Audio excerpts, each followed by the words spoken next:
The next thing that we're going to debunk from what Barack Hussein Obama says is that Dr. Martin Luther King Jr.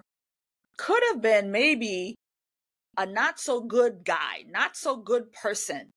So, I do have footage just to talk about this very thing. And this gentleman put it together so lovely. There's no, I could do it no justice. So I'm going to play that footage. He is going to be the one debunking exactly what Obama said, that perhaps Martin Luther King Jr. may not have been the most moral person there was.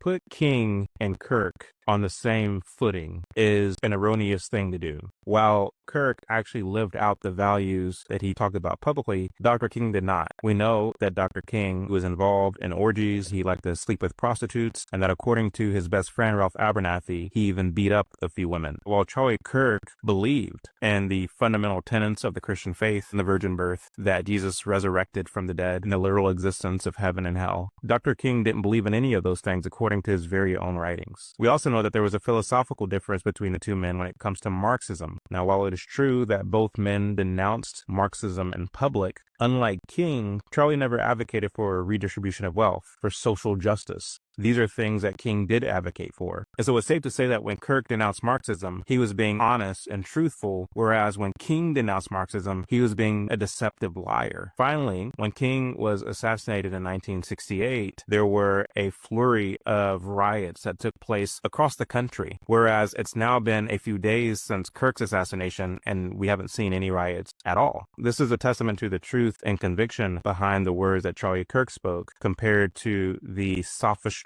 behind the words that Martin Luther King spoke. I would add that although Charlie Kirk and Dr. King were both heavily involved in the political realm, their approach to politics was also strikingly different. Charlie Kirk advocated for people to get right with Christ, for men to step up and be men, for women to be virtuous women of honor. He believed that the government has run amok and we must begin to roll back a lot of that overgrowth in order that we might get back to the true edicts of the Constitution. Whereas King believed that we should expand the role of government, that the government should have a foothold when it comes to things like housing, jobs, and wealth redistribution. The so-called ministers who have taken up the baton after King's passing are apostates, race hustlers, and opportunists. They thrive on race division and conflict. They anger their own people and keep them bitter and poor while they enrich themselves. Meanwhile, I see videos of young men in the aftermath of Charlie Kirk's death saying, I've never been to church before, but I feel inclined now to go to church because that's the kind of thing that Charlie Kirk talked about. I feel inclined to be a better husband, to be a better man, to be a better friend, because that's the kind of person that Charlie Kirk was. This is a testament to fruit. Charlie Kirk was a producer of good fruit, while Dr. King was a producer of bad fruit. None of this is to make light of Dr. King's death. Anytime somebody takes a bullet to the head or neck, it's a tragedy. And my hope for King was that he repented. But we know that the night before he was assassinated, he slept with two women and beat up another woman. And so it's hard to say. While Charlie Kirk took a bullet to the neck while educating college students on what is real versus what is false. I don't think I need to add anything more to that.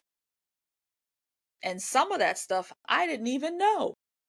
So thank you, brother, for that delivery.